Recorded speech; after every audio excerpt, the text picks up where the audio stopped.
give us direction from above.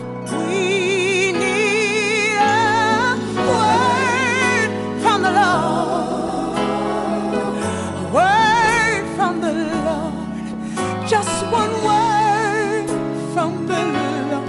You'll be rich for the will of God, which means that He wants to use you to bless other people, to be a conduit. And that's what this life of simplicity is talking about, is that we learn to give and to bless others with our means, those of us who have means. And as I said Sunday, we all have some means. We all, at least here in America, I believe we all have some means, and we can use those means for the will of God. The will of God is that we do good work. Say to your neighbor, neighbor. Oh, neighbor. Oh, neighbor. The will of God. The will of God is that we do good works. That we do good works. Which is the will of God. Mm-hmm. And this text is planted right in the middle. It's planted in the middle of Christ's suffering and His body. And verse 2 talks about the will of God. And then verse 3 talks about what we shouldn't be doing, like we were talking about before. For you have spent enough time in the past doing what pagans chose to do. He says again, the only difference, I think Reverend Luster said this when he came here. He said, and I know E.K. Bailey, I heard him term the phrase that we're saints with sinners' problems. Saints with sinners' problems, or saved sinners. I think Reverend Luster talked about it. And that's what we are. We're saved sinners. We didn't just jump up and became holy all as one. No, we were just like everybody else. And we all spent enough time in the past doing what pagans choose to do. We were living in debauchery and lust and drunkenness, orgies, carousing, and detestable what? Idolatry. We were all there. We were all there. Sometimes Christians forget, and that's how we lose our ability to relate to real people. We forget that we were once there. And if we remember that, then maybe we won't be so judgmental, and we can relate to people who are living the same way that we lived, especially when we were young. A lot of us didn't have it together like we have it together today. When we were young, we thought we knew it all. And we went out like that boy who the prodigal son, and we went out.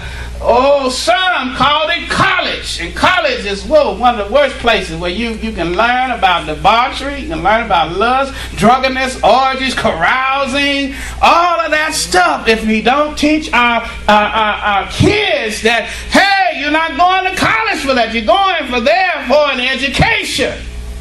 But some of them are taken by all of this debauched living and lust and drunkenness and orgies and all of that.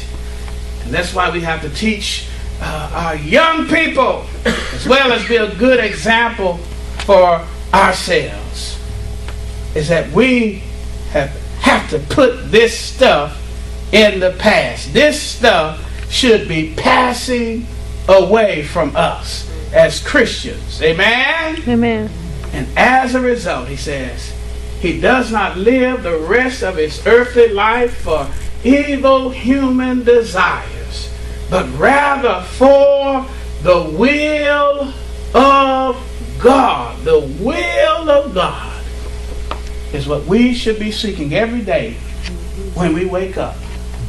As a matter of fact, part of the disciples' prayer is it talks about God allowing His kingdom to come and His will be done on earth. When we wake up every day, God has a will for us, and He wants to use us to impact people's lives with His will. But have we been blinded by the love of the world? Or can we today determine that we're going to have a love for the will of God, a love for the will of God. That we love him so much that when we wake up in the morning, we check in with him and we say, Lord, not my will, but thy will be done in my life today. Lord, you know what I have planned, but I don't want to do what I have planned. I want to do what you have planned for me. And we check in with him every day and to seek his will for our life. What is it, as I challenge you this last Sunday, that there's something, if you're open to being a conduit to giving, that God is going to place somebody on your mind to give something to call, to pray for. But you have to open yourself up to the will of God each day. Each day. And we pursue this will. In the same way that people pursue more money, more money, more money, we are perceiving more will, more will, more will. I want to grow in the will of God. I want to do more for God than just what's required. I want to go over, above, and do abundantly above, more. And that's the progression of a true Christian, is that we love his will so much that we want more of his will. Say to your neighbor, neighbor. Neighbor. Oh, neighbor. Oh, neighbor. More of God's will. Of God's will. More of God's will. And that's what God is trying to take us this month. But he's trying to enable us to use material blessings to be a witness. To be a witness. How about those that you've been praying for, those that are on your top 10 list? Why don't you pray and say, God, what can I give them? What can I give them to let them know that you are real? Lord, how can I meet a need today? Lord, speak to me so that I may speak to others, so that I may love others. That's what this simple life is about. It's about turning away from the world and turning to God and manifesting God in more incredible, marvelous ways. Amen? Amen. Amen. So today we have to choose whether we're going to have love for the world, a love for the will. And dare I say within this church that there are many people here at the sound of my voice that wants to love the will of God. You're here on a Wednesday night. Not many people come on a Wednesday night. And I believe that you're here because you have a love for God's will. I believe you're here tonight because you want to experience more of God.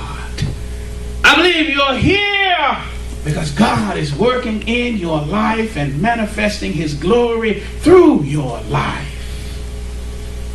And I want to thank you for coming tonight. One of the things that we know that is God's will is prayer. He said that my house shall be called a house of prayer. And tonight is where we get into the will of God when we began to pray. And on the sea, but what we need is a special word that will burn with